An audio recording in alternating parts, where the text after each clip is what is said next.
She left the pub that night. Her phone battery was dying. Her friends thought she'd be home in 10 minutes. But Frauke Liebs never made it home. This is Whisper of Shadows. Tonight we dive into one of Germany's most haunting disappearances, the unsolved mystery of Frauke Liebs. It was June 20th, 2006, a quiet night in Paderborn, Germany. Frauke, a 21-year-old nursing student, had spent the evening with friends watching a World Cup football match. Around 11 p.m., she said goodbye, smiled, and stepped into the cool summer air. Her phone battery was almost dead.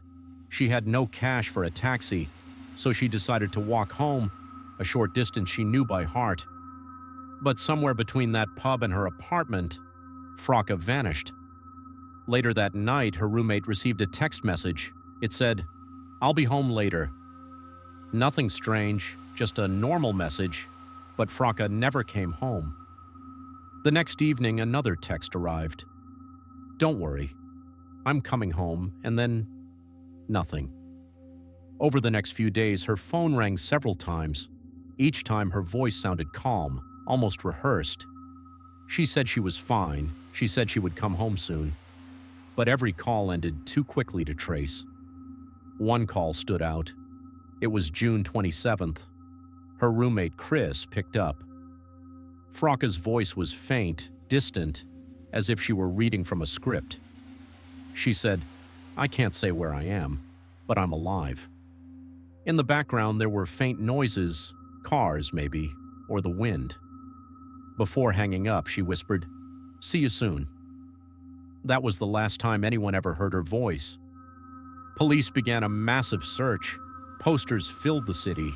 Volunteers searched through forests, fields, and rivers. Weeks turned into months, and nothing was found. Her phone went silent.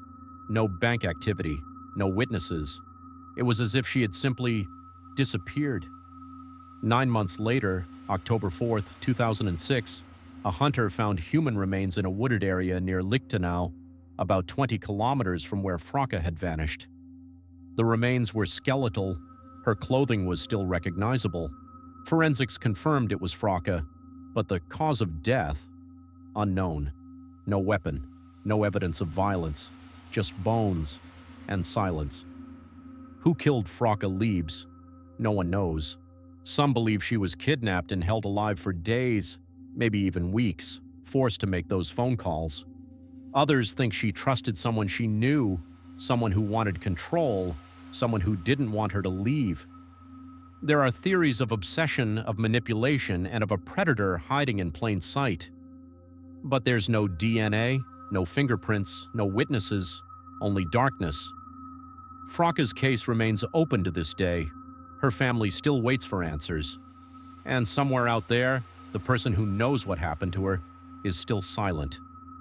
Frauke Liebs' story reminds us that sometimes the scariest monsters aren't found in nightmares. They walk among us, quietly, unseen, and unpunished. If this story haunts you, you're not alone. What do you think happened to Frauke Liebs? Share your thoughts in the comments below, and if you want to hear more true stories whispered from the shadows, subscribe to Whisper of Shadows, because some whispers never fade.